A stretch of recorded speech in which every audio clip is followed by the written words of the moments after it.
প্রিয় সুধী, আর দেরি নয়, আমি আপনাদের সামনে সূরা বনী ইসরাঈল থেকে যে আয়াতের অংশ বিশেষ তেলাওয়াত করেছি, আয়াতটিকে কেন্দ্র করে কিছু কথা আপনাদের সামনে তুলে ধরার চেষ্টা করছি।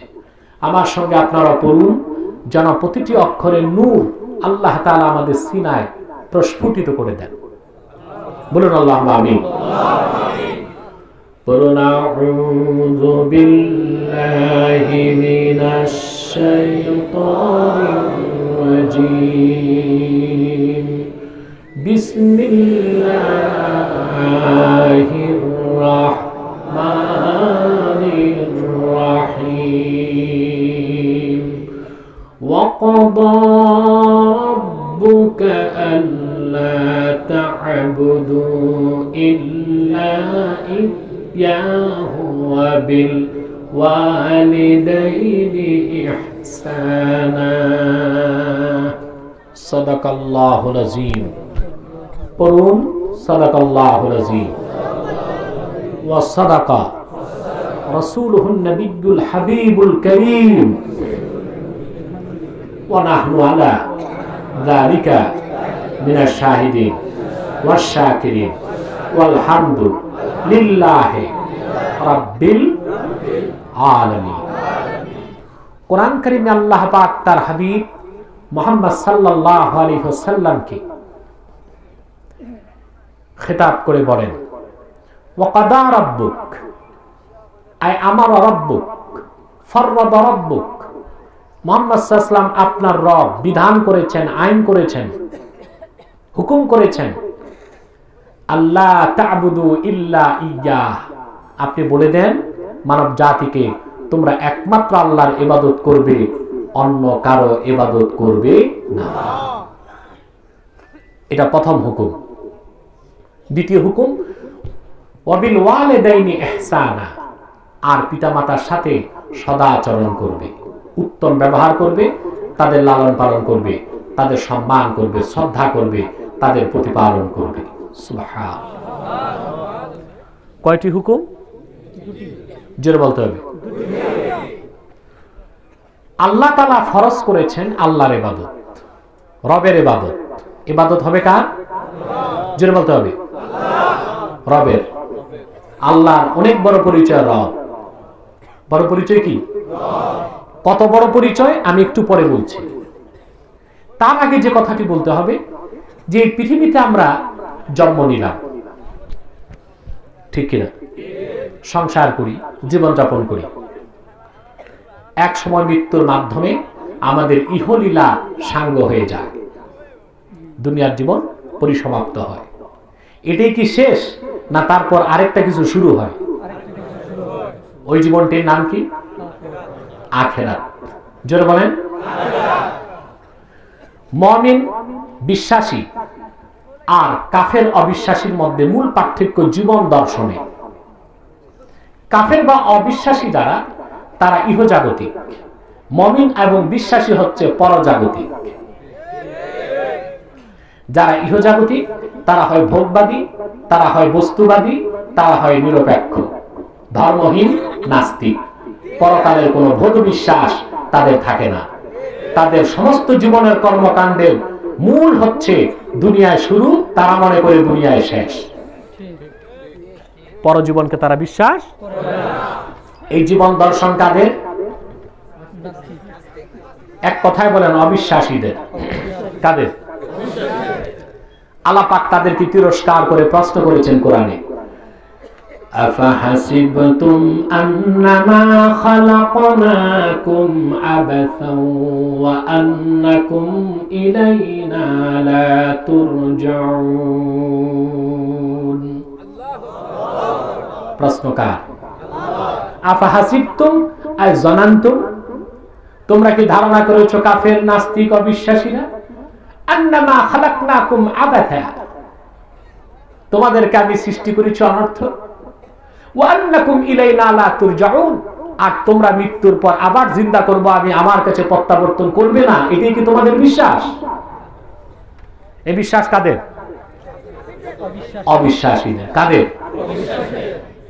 এই পরকালকে যারা বিশ্বাস করে না তারাই ধর্মহীন হয়, ধর্মনিরপেক্ষ হয়। ভোগবাদী হয়, তারাই বস্তুবাদী হয়, তাদের আরেক নাম হচ্ছে প্রকৃতি পূজারী। তাদের একটি ইজম আছে, সেই ইজমের নাম হচ্ছে ন্যাচারালিজম। ন্যাচারালিজম, প্রকৃতিবাদ। তারা মনে করে সবকিছু প্রকৃতির মাধ্যমে নিয়ন্ত্রণ হচ্ছে। কিন্তু বিশ্বাসী যারা, তাদের জীবন দর্শন কি? তাদের জীবন দর্শন হচ্ছে যে আল্লাহ পাক তৈরি করেছেন, সৃষ্টি করেছেন। এই পৃথিবীতে আমাদেরকে একটি ক্ষুদ্র সময়ের জন্য আল্লাহ তাআলা স্থান দিয়েছেন। আমাদের মূল লক্ষ্য এবং উদ্দেশ্য হচ্ছে আখিরাত। যারা বিশ্বাসী, পরকালকে বিশ্বাস করে, পরজাগতিক, উজ্জ্বল বারবার করলে আমার ডিস্টার্ব, মনোযোগ নষ্ট হয়ে যায়। যারা পরকালকে বিশ্বাস করবে, পরজাগতিক, তার মানে এই নয় যে তারা পৃথিবীতে ব্যবসা করবে না, চাকরি করবে না। বিষয়টা এরকম, কথা বলে না। একদল লোক তো এটাই মনে করে হুজুররা রাজনীতি করবে কেন। কালকে কানাডা ভিত্তিক একটি চ্যানেলে আমার লাইভ চলতেছিল, আপনারা দেখেছেন হয়তো অনেকে। এক বুদ্ধিজীবী আমাকে বলেছেন, না নাম নেবার দরকার নেই, আমি বাংলাদেশের সকল বুদ্ধিজীবীদেরকে ওপেন চ্যালেঞ্জ করেছি, আল্লাহর কোরআন ও রাসূলুল্লাহর সুন্নাহ থেকে তোমাদের প্রতিটি প্রশ্নের জবাব দিতে রাসূলুল্লাহর গোলাম প্রস্তুত আছে বাংলাদেশে।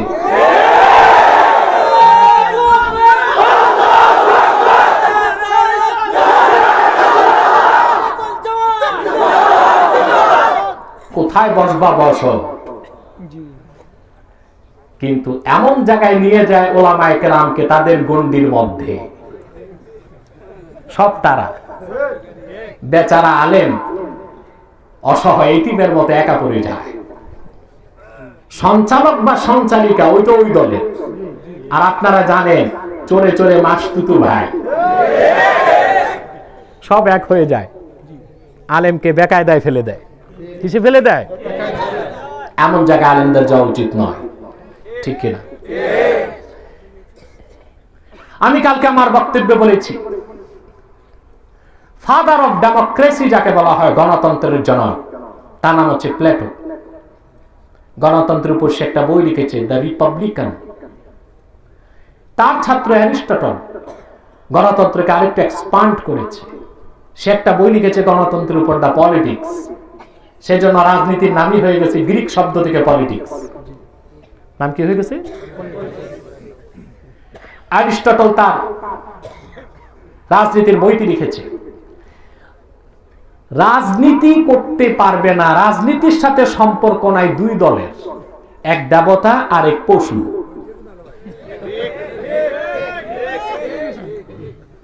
এক দেবতা আরেক পশু, এই দুইটা শ্রেণী রাজনীতির সাথে সম্পর্ক নাই। গ্রিক দার্শনিক অ্যারিস্টটল ছিল অগ্নি পূজারী, দেবতা বিশ্বাস করত। এখন আমরা যারা হুজুর রাজনীতি করব না, তারা কোনটায় থাকবো? তাদের কাছে প্রশ্ন, আল্লাহর আকাশের নিচে আলেমের চেয়ে শ্রেষ্ঠ কেউ নাই, তাহলে আমাদেরকে দেবতা মানতে হবে। রাজনীতি না করতে হলে আমাদের দেবতা, আর দেবতার কথা বিনা দলিলে মানতে হয়। সেজন্য বলি, কোরআনের রাজনীতি মুসলমানের জন্য আল্লাহ ফরজ করে দিয়েছে, ঠিক কিনা? তবে সেটা ডেমোক্রেসি নয়, অ্যারিস্টোক্রেসি নয়, ন্যাশনালিজম নয়, সোশ্যালিজম নয়, সেটা হবে খিলাফত আলা মিনহাজিন নবুওয়া, ঠিক কিনা? বিশ্বাস করেন? তার মানে কি? বিশ্বাসীর জীবন দর্শন কি হবে? কোরআন কারীম সূরা নূরে আল্লাহ পাক বলেন, রিজালুন লা তুলহিহিম তিজারাতুন ওয়ালা বাইউন আন যিকরিল্লাহি ওয়া ইকামিস সালাতি ওয়া ইতাইজ যাকাত ইয়াখাফুনা ইয়াওমান তাতাকাল্লাবু ফীহিল কুলুবু ওয়াল আবসার। আল্লাহ পাক বলেন, মুহাম্মদ সাল্লাল্লাহু আলাইহি সাল্লামের উম্মতের মধ্যে এমন কিছু মুমিন আছে যারা দুনিয়ায় ব্যবসা করে, চাকরি করে, সংসার করে, তাদের সংসার জীবন আছে, ব্যক্তি জীবন আছে, রাষ্ট্র জীবন আছে, দুনিয়াদারি করে, কিন্তু তাদের ব্যবসা বাণিজ্য, চাকরি, অর্থবিত্ত, বৈভব তাদেরকে আল্লাহর জিকির থেকে দূরে সরায় না। বিশেষ করে নামাজ তারা তরক করে না, যাকাত তারা বন্ধ করে না, আর সর্বক্ষণ সেই পরকালকে তারা ভোদ বিশ্বাসের কেন্দ্রবিন্দু বানায় রাখে, যে পরকালের দিন প্রতিটি মানুষের হৃদয় এবং অন্তর চক্ষু আল্লাহর ভয়তে কাঁপতে থাকবে। এটা মুসলমানের জীবন দর্শন। সে ব্যবসা করবে, চাকরি করবে, তার সমাজ জীবন হবে, তার রাষ্ট্র জীবন হবে, তার শিক্ষা জীবন থাকবে, তার পরিবার পরিজন থাকবে, তার ভোগ থাকবে, তার বিলাস থাকবে, তার আনন্দ থাকবে, সব থাকবে পরকালের ভিত্তিতে। ঠিক কিনা বলে? তাহলে অবিশ্বাসী হলো ইহজাগতিক, আর আমরা হচ্ছি মাতো না কেন? সবার মুখে কি মাস্ক? আমি তো দেখতেছি কারো মুখে নেই।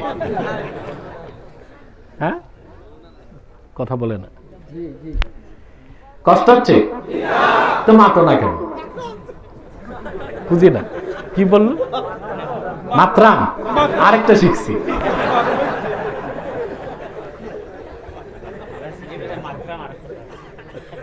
আরেকটা শব্দ। প্রিয় ভাই বন্ধুগণ, তাহলে মুমিনের জীবন দর্শন আর কাফেরের জীবন দর্শন এক। এখন প্রশ্ন হলো, এই পৃথিবীতে আল্লাহ পাক কেন সৃষ্টি করেছেন? কাফের মুশরিক কোন লক্ষ্য উদ্দেশ্যকে নির্ধারণ করে নাই। আমাদেরকে লক্ষ্য উদ্দেশ্য নির্ধারণ করতে হবে যে আল্লাহ রাব্বুল আলামিন কেন আমাদেরকে সৃষ্টি করেছেন। ঠিক কিনা? এইম অফ লাইফ, লক্ষ্য উদ্দেশ্য তো ঠিক করতে হবে। কথা বলেন, ঠিক করবেন? কেন আল্লাহ সৃষ্টি করেছেন? আল্লাহ রাব্বুল আলামিন কেন মানব জাতিকে সৃষ্টি করেছেন সেই কথাটির ঘোষণা দিয়েছেন কোরআনের শুরুতেই তার হাবিবের মাধ্যমে। আল্লাহ পাক বলেন, ইয়া আইয়ুহান নাসু উবুদু রাব্বাকুমুল্লাযী খালাকাকুম ওয়াল্লাযীনা মিন ক্বাবলিকুম লাআল্লাকুম তাত্তাকুন। আল্লাহর আখিরি নবী, নবী কুল সম্রাট মুহাম্মদ সাল্লাল্লাহু আলাইহি ওয়াসাল্লাম আল্লাহর ওহীর ভাষায় মানব জাতিকে ডাক দিয়ে বললেন, ইয়া আইয়ুহান নাসু উবুদু রাব্বাকুম, হে মানব জাতি, তোমরা ইবাদত করো তোমাদের রবের। জোরে বলেন, ইবাদত হবে কার? আরো জোরে বলেন, কার? আল্লাযী খালাকাকুম ওয়াল্লাযীনা মিন ক্বাবলিকুম, যিনি তোমাদের সৃষ্টি করেছেন আর তোমাদের পূর্ববর্তীদেরকে সৃষ্টি করেছেন। সুবহানাল্লাহ। এই পেগাম শুধু আল্লাহ রাসূল দিয়েছেন তা নয়, এই পেগাম দিয়েছেন লক্ষাধিক নবী রাসূল। আর এই একটি পেগাম দিতে যে পৃথিবীতে আল্লাহ রাসূলের আগে যত নবী রাসূল মানব জাতির সাথে সংঘাতে লিপ্ত হয়েছেন, যাদের দাওয়াতের মাধ্যমে শিরকের প্রাচীর ভেঙে টুকরা টুকরা হয়েছে, অন্যতম উলুল আজম পয়গম্বর হযরত ইব্রাহিম খলিল। ঠিক কিনা? জন্ম হয়েছিল তার ইরাকের বাবেলে। ঘটনা বলা আমার উদ্দেশ্য নয়। তিনি আল্লাহর ইবাদতের আহ্বান করলেন। ওনার দেশের লোকজন ছিল মূর্তি পূজারী। কি ছিল? উনি যে একদিন মূর্তিগুলোর সামনে দাঁড়িয়ে ওনার পরিবার পরিজনের লোকজন যারা মূর্তি পূজায় লিপ্ত তাদেরকে বললেন, এই সব হাতে বানানো খোদা নামের বেহুদাগুলোর ইবাদত করো কেন? কথা বুঝলেন না? বলল, বাপ দাদা করতো, আমরাও করি। তিনি তাদেরকে আল্লাহর ইবাদতের দাওয়াত দিলেন, তারা শুনতে চায় না। হযরত ইব্রাহিম একা মানুষ, ডাইরেক্ট অ্যাকশনে চলে গেলেন। তিনি ঘোষণা দিলেন, তাল্লাহি লাআকিদান্না আসনামাকুম বা'দা আন তুওয়াল্লু মুদবিরিন। আল্লাহর কসম, শুনে রাখো, তোমরা তোমাদের উপাসনালয় থেকে চলে যাবার পর তোমাদের এই হাতে বানানো মূর্তিগুলোর ব্যাপারে আমি চরম সিদ্ধান্ত নিব। কি সিদ্ধান্ত? এটা কি আমার কথা না কোরআন? ব্যাখ্যা না সরাসরি?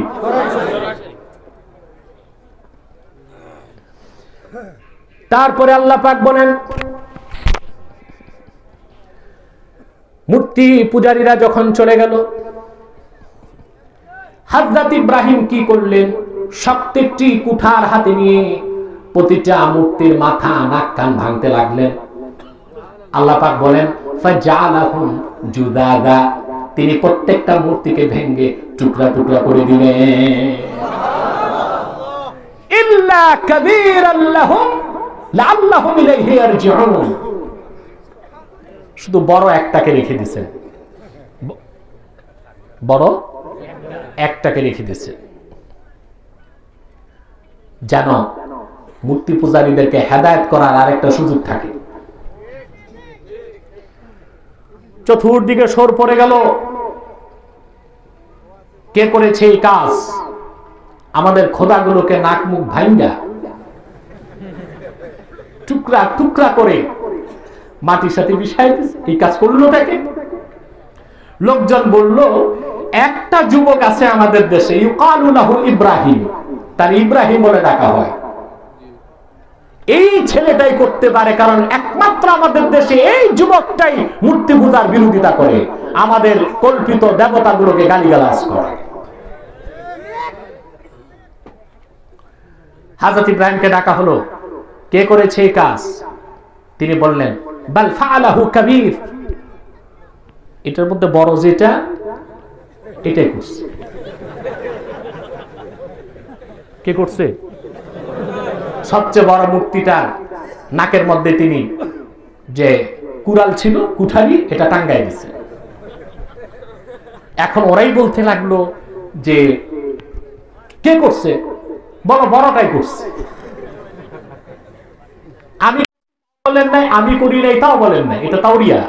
এটা কি কথা? তিন প্রকার, কাজিব, সিদ, তাওরিয়া। একটা সত্য, একটা মিথ্যা, মাঝখানে একটা আল্লাহ তাআলা কৌশল রাখছেন বাঁচার জন্য। ইমাম বাযাবি যেটা ব্যাখ্যা করেছেন, আল কালামুল্লাযী ইয়াহতামিলুল মা'নায়ান, যে কথা দুইটা অর্থ রাখে। কত অর্থ? কত অর্থ? আল্লাহ তাআলা যদি তাওরিয়ার ব্যবস্থা না রাখতেন শরীয়তে, আমার দেশের মানুষ বিপদে পড়তো বউয়ের কাছে। ঠিক কিনা?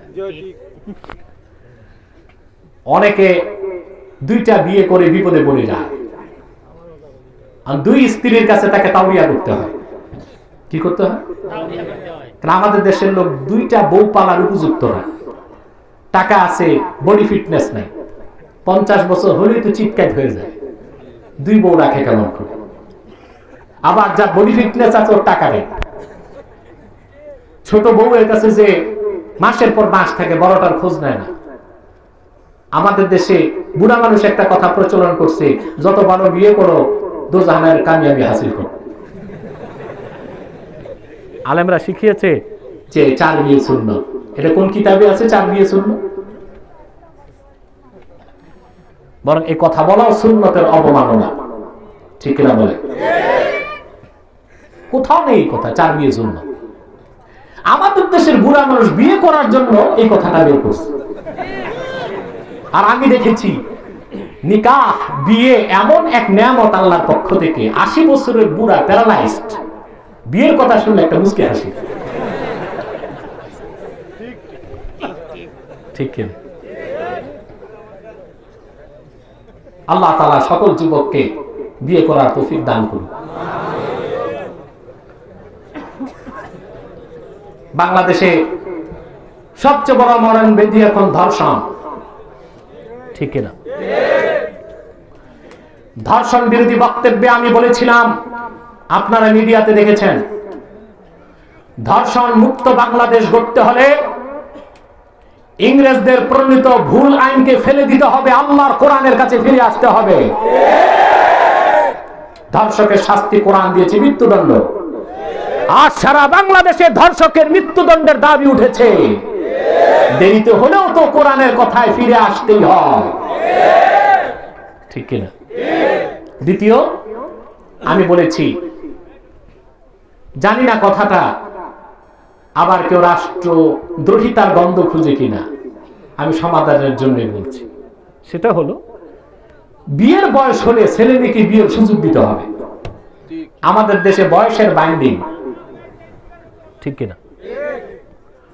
বলা হয় ছেলের বয়স যদি 21 না হয় আর মেয়ের বয়স যদি 18 না হয় তাহলে কি হয়? কি সমস্যা? এইদিকে মাইকে কোনো সমস্যা হচ্ছে বাইরে? না না, আমি মাইকম্যানকে বলেছি তার চালান কম। আমি বলছি বাইরে সব বন্ধ করে ভিতরে আওয়াজ দাও, বুঝলেন না? আপনারা গুনে দেখলে দেখবেন চোঙ্গা ঝুলতেছে ঠিক, সব চলতেছে না, চোঙ্গা অনুযায়ী টাকা পাবে। আমার মাপ ঠিক আছে?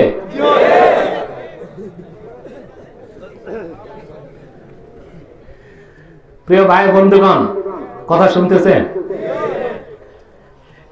আমার দেশে আইন করা হয়েছে 18 বছর আর 21 বছর। এর কম যদি হয় ওইটার নাম দিয়েছে বাল্য বিবাহ। যদি প্রশাসন খবর পায়, তাহলে অ্যারেস্ট, দরবিয়াই অ্যারেস্ট, ম্যারেজ রেজিস্টার অ্যারেস্ট, দাওয়াত খেতে যারা এসেছে তারাও অ্যারেস্ট, বাবুর্চি অ্যারেস্ট। কিছু বললে বল, কথা বুঝতেছেন? আরে একটা ভালো কাজ কত অপরাধ হয়ে গেল, সব অ্যারেস্ট। এটার নাম বাল্য বিবাহ, বয়স হয় নাই। অপরদিকে ছেলে আর মেয়ে বয়স যাই হোক, একটু যদি পার্কে যাইয়া ফ্রি মিক্সিং লিভ টুগেদার হয় তাতে সমস্যা কি? বাচ্চা মানুষ।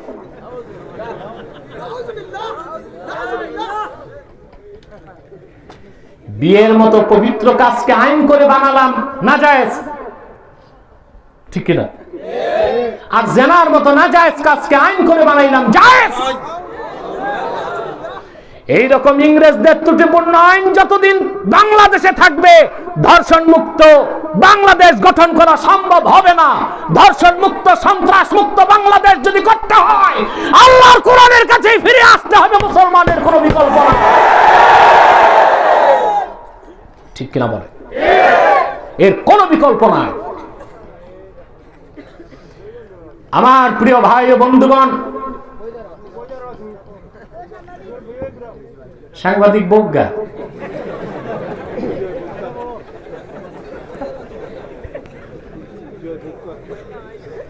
দেখেন আপনাদের এই প্রোগ্রাম প্রচার হচ্ছে, আপনারা কয়েক হাজার লোক এখানে আছেন, আর কয়েক লক্ষ লোক দেখতে পাবে, ওটাও কি দরকার আছে না? বলছিলাম প্রিয় ভাই বন্ধুগণ, তাহলে ধর্ষণ মুক্ত বাংলাদেশ গড়তে হলে আল্লাহর কোরআনের দিকেই ফিরে আসতে হবে, ঠিক কিনা বলে? আল্লাহ তাআলা আমাদের তৈরি করেছেন। হযরত ইব্রাহিমের কথা বলছিলাম, তাওরিয়ার কথা অনেক দূর চলে গেছে, আবার আমি পিছনে ফিরে আসতেছি। হযরত ইব্রাহিম তাওরিয়া করলেন। কি করলেন? তাওরিয়া হলো পুরাপুরি একদম মিথ্যা নয়, আবার সত্যের কাছাকাছি কৌশল। সুবহান। তিনি বললেন বড়টারে জিজ্ঞেস করো। ওরা বলল ইব্রাহিম, এই মাটির আর পাথরের মূর্তিকে কথা বলতে পারে? তিনি বললেন যদি তাই হয় তো এগুলোর কাছে চাও কি? শোনেও না, বলেও না, দিবে কি?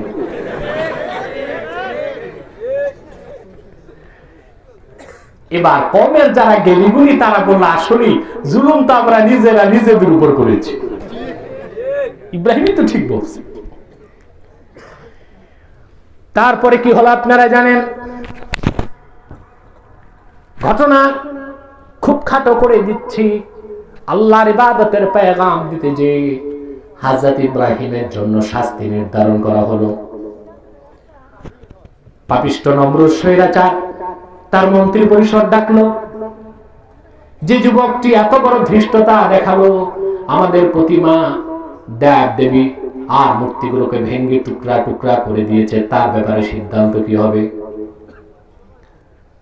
নমরুদের পার্লামেন্টে সিদ্ধান্ত হলো হাররিকুহু ওয়ানসুরু আলিহাতাকুম। ইব্রাহিমকে একটাই শাস্তি, তাকে প্রকাশ্যে আগুনে জ্বালিয়ে দাও আর তোমাদের দেব দেবীদেরকে খুশি করে দাও।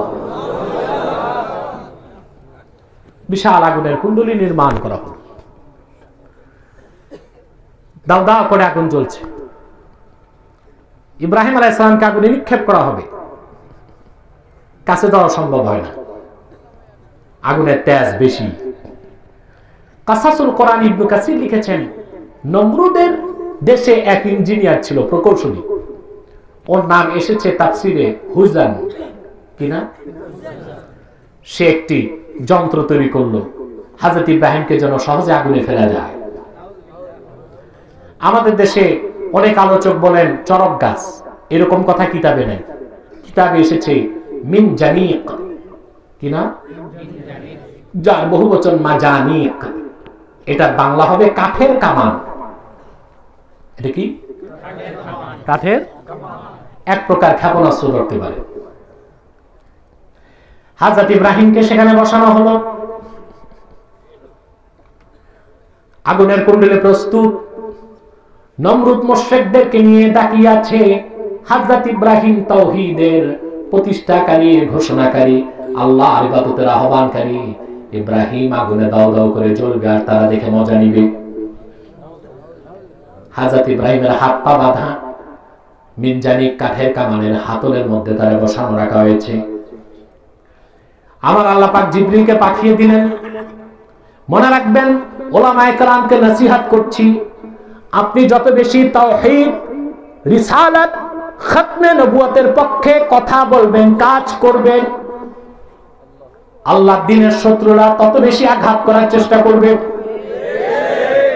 সেই ক্ষেত্রে আপনি যদি ইস্তেকামতের দরজা ধারণ করতে পারেন, আল্লাহর পক্ষ থেকে আসমানের দরজা খুলে যাবে, রহমত আর সাহায্য আসবে। আমাদেরও ইখলাসে ত্রুটি হয়ে যায়। ইখলাসে কি হয়? আমরা ইখলাস আমাদের মজবুত করতে হবে।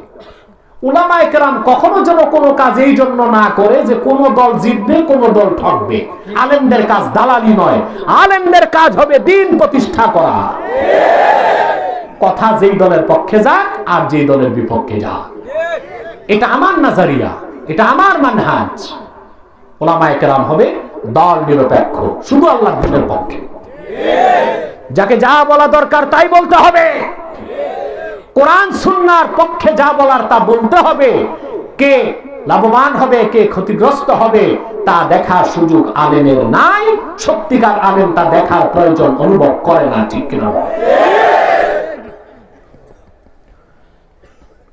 বাংলাদেশের বর্তমান পরিস্থিতিতে আমার কথার বক্তব্য শুনে, আমি নাম বলবো না, বাংলাদেশের একজন প্রবীণ রাজনীতিবিদ, তিনি আমাকে বললেন, আপনি যে এত কঠোর বক্তব্য দিচ্ছেন, আপনার সাথে কে আছে? অন্যরা কথা বলতেছে, তাদের পিছনে লবিং আছে। কি আছে? কারো পিছনে সরকার, কারো পিছনে দরকার, একটা আছে। আপনার পিছনে কে? আমি বলেছি মুহাম্মদ সাল্লাল্লাহু আলাইহি ওয়াসাল্লামের গোলামের সাথে আল্লাহর রহমত আছে, সাহায্য আছে।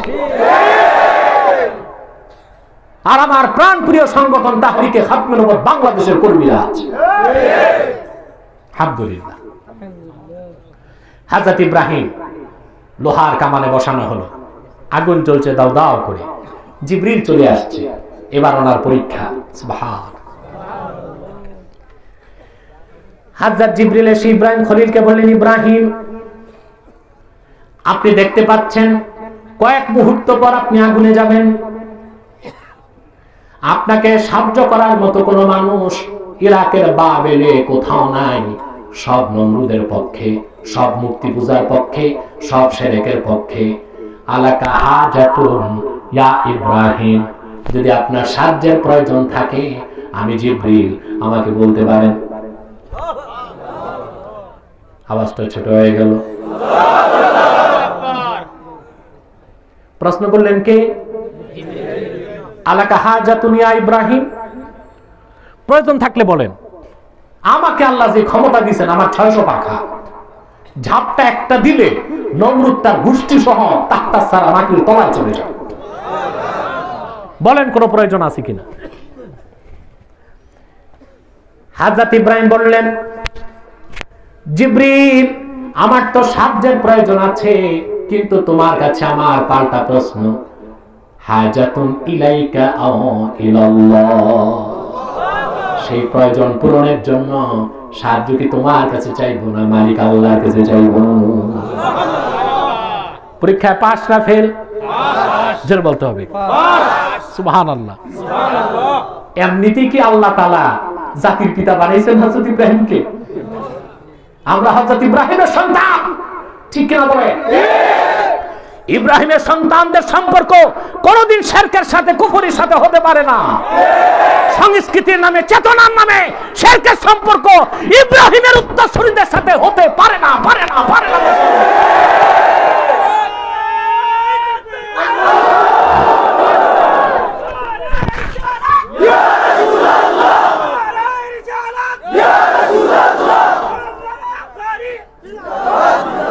আমার ভাইরা,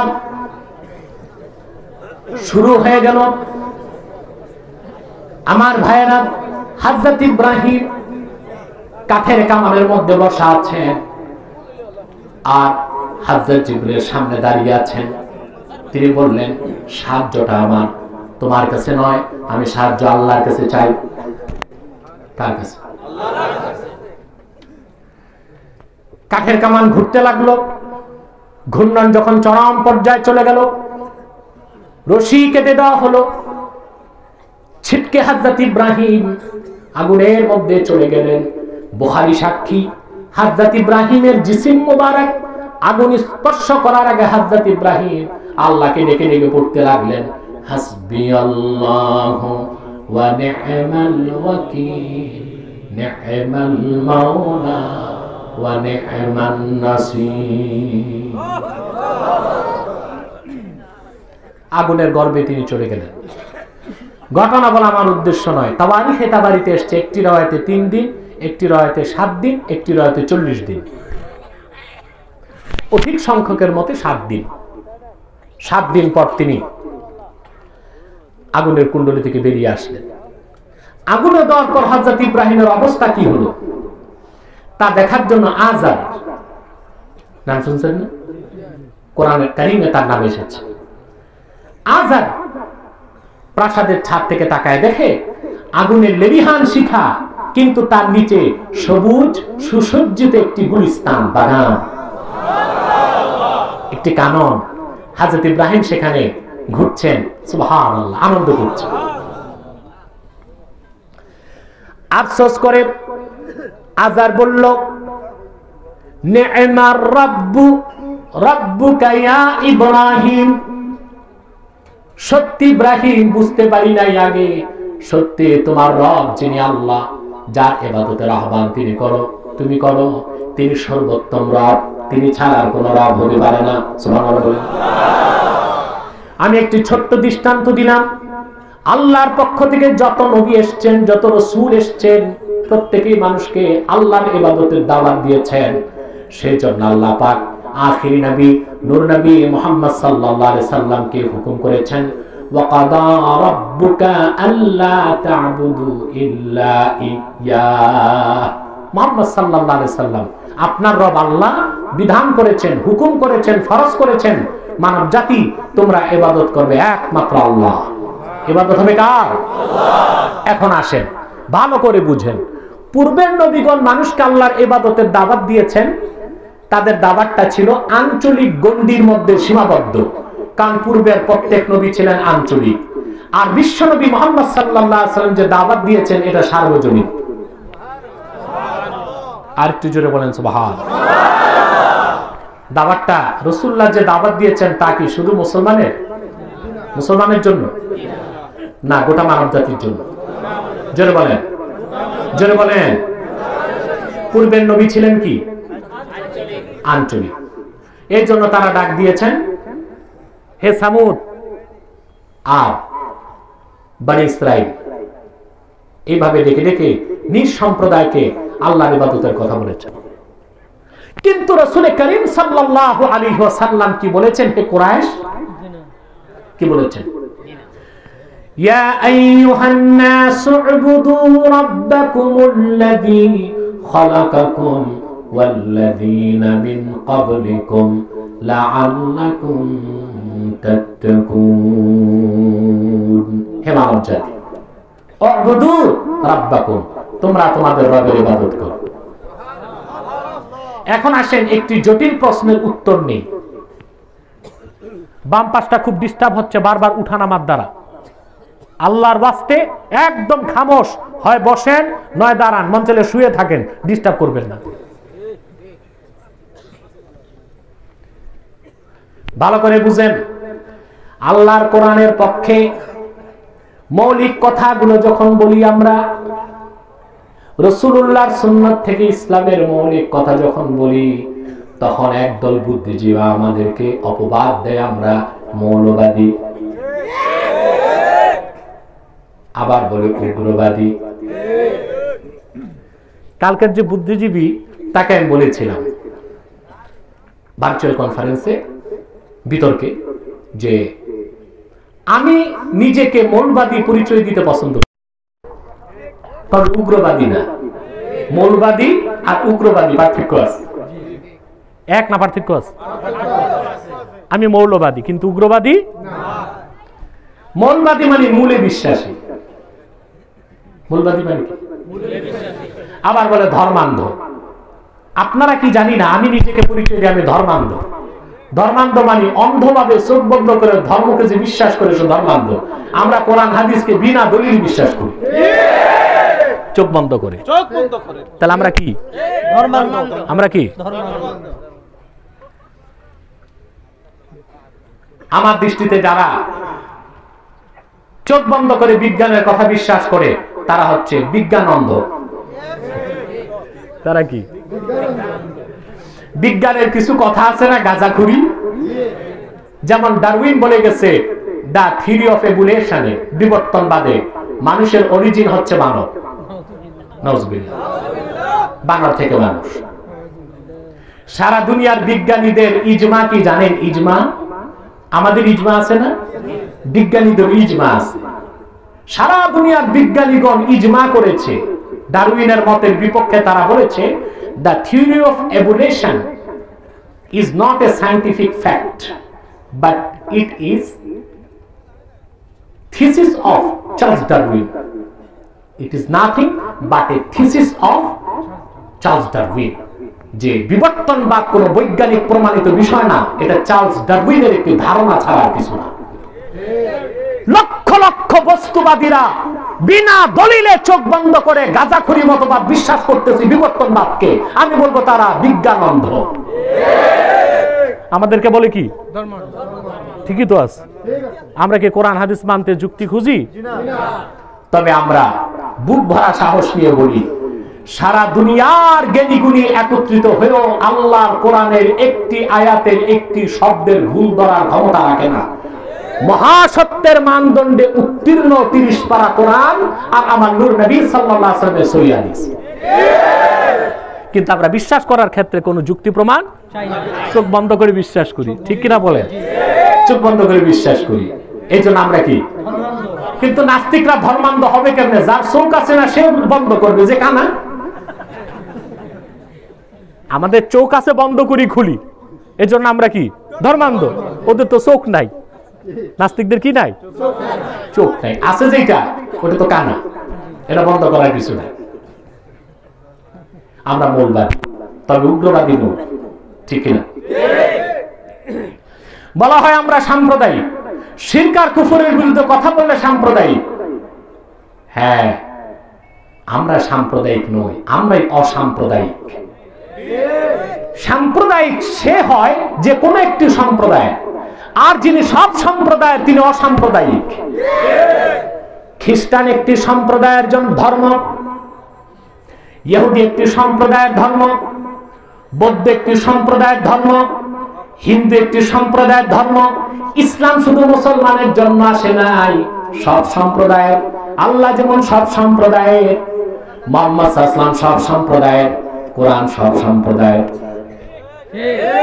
তবে ইসলাম একমাত্র অসাম্প্রদায়িক, আর সব হচ্ছে সাম্প্রদায়িক। আমার যুক্তি বুঝেন নাই?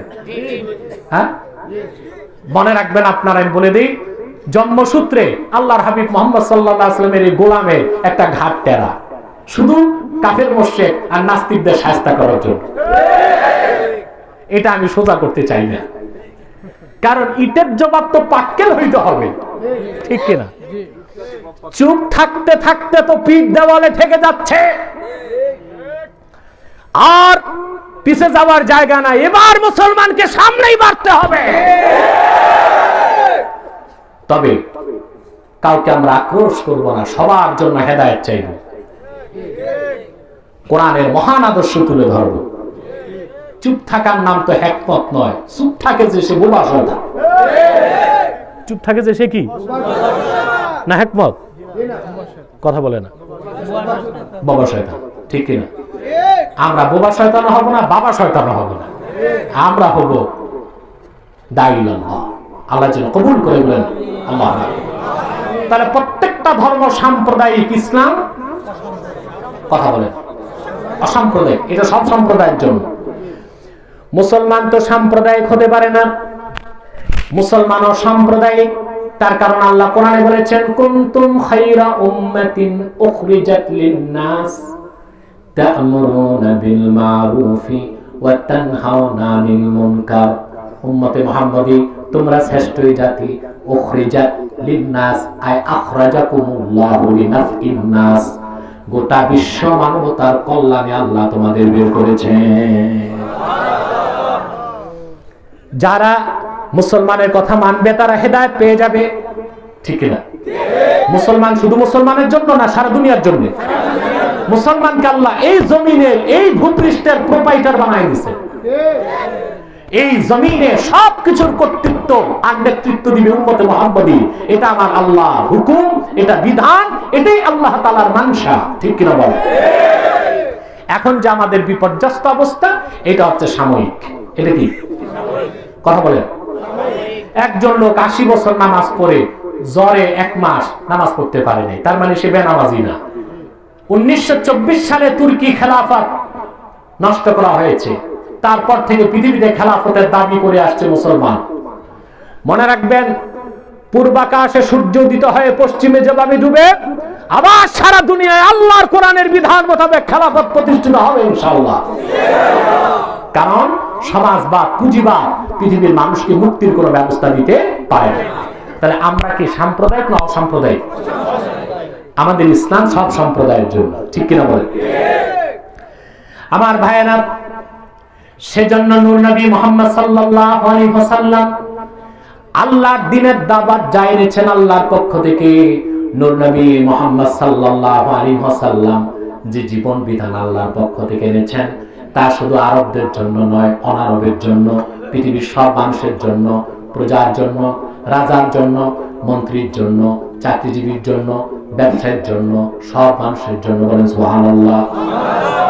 ইসলামের দাওয়াতটা কতটা সার্বজনীন তার একটি দৃষ্টান্ত দিচ্ছি আমি আপনাকে। সহিহ আল বুখারী, বাবু কাইফা কানা বাদুল ওয়াহয়ি ইলা রাসূলিল্লাহ সাল্লাল্লাহু আলাইহি ওয়াসাল্লাম ওয়া কাউলিল্লাহি আযজা ওয়া জাল। এই বাবে হাদিসটি এসেছে প্রায় 1.5 পৃষ্ঠার উপরে, লম্বা হাদিস। কথা বুঝতেছেন? স্বেচ্ছাসেবক আছে না গেছে? পিছের আওয়াজগুলো বন্ধ করো। কিছু লোক ইয়াজুজ মাজুজের কাজ করতেছে, এটা করা ঠিক হবে না। নায়িকার আওয়াজ না, মানুষের মাত শোনা যায়। আমরা কষ্ট হয়ে যাচ্ছে, আসতে বলো। আমি তাড়াতাড়ি শেষ করব, আমি দেরি করলে একটা সমস্যা হয়। সিএনজি ড্রাইভাররা যারা আসে মানুষ নিয়ে, তারা ত্যাক্ত করে সময় হয়েছে উঠো, তখন শ্রোতারা না পারতে উঠে দৌড় দেয়, দেরি করলে ভাড়া বাড়ায় দিবি, ঠিক কিনা?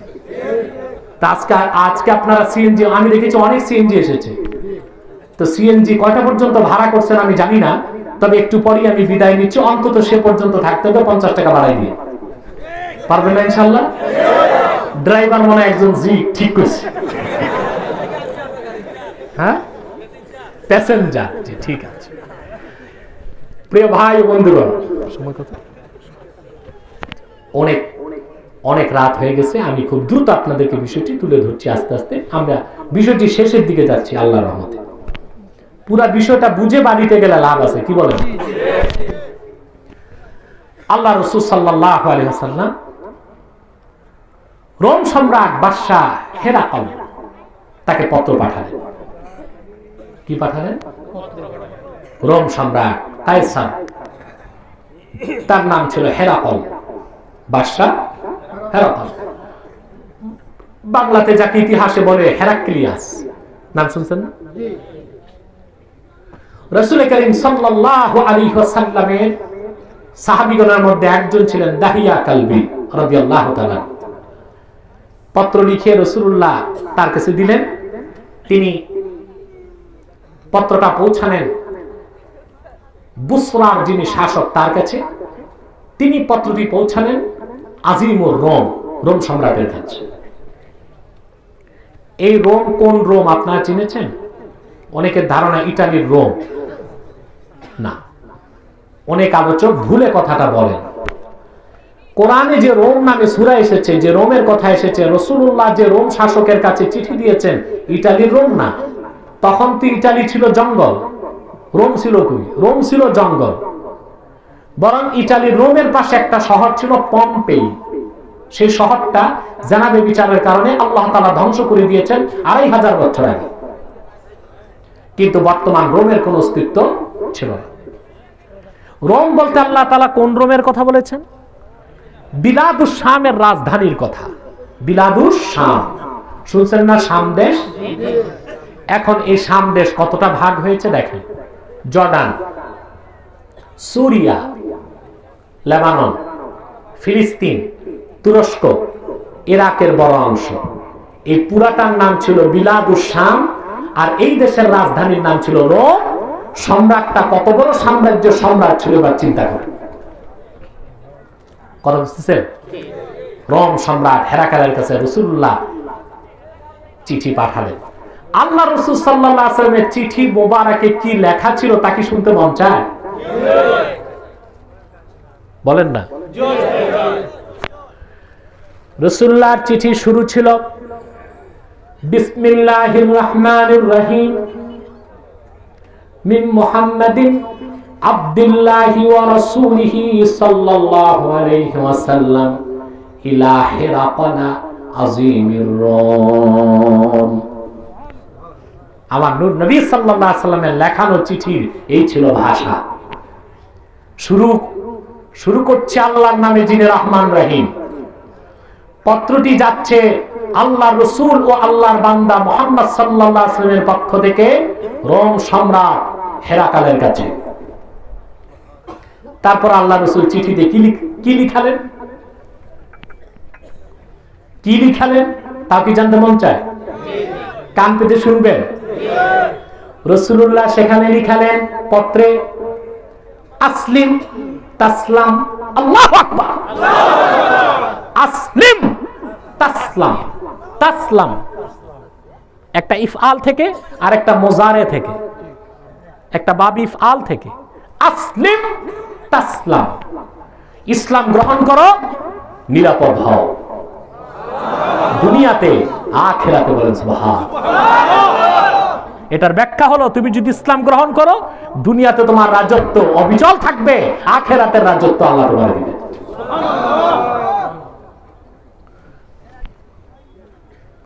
ইউতিকাল্লাহু আজরাকা মাররাতাইন। এর আগে আরেকটা কথা ছিল, আমি ভুলে গিয়েছি। আল্লাহ রাসূল সাল্লাল্লাহু আলাইহি ওয়াসাল্লাম সেখানে লিখেছেন সালামুন আলা মানিত্তাবাআল হুদা। শান্তি বর্ষিত হোক তাদের উপর যারা হেদায়েতের অনুসরণ করে। হাদিসের এই অংশ থেকে ফিকহের অনেক বড় মাসালা বের হয়েছে। আপনি কোথাও গেলেন, সেখানে মুসলিম আছে অমুসলিম আছে, সালাম দিবেন কিভাবে? প্রশ্ন আসে না? নাকি যে হিন্দু থাকলে বলবেন নমস্কার নমস্তে? নাউজুবিল্লাহ বলেন। নমস্কার বলা গুনাহ আর নমস্তে শিরক। নমস্তে মানে মস্তক নত করা। মানুষ মানুষের সামনে মস্তক নত করতে পারে না, এটা শিরক। ঠিক না বলে? নমস্তে বলা কি হারাম, আর নমস্তে বলা শিরক। বুঝেননি? দুই হারামের পার্থক্য বুঝেননি?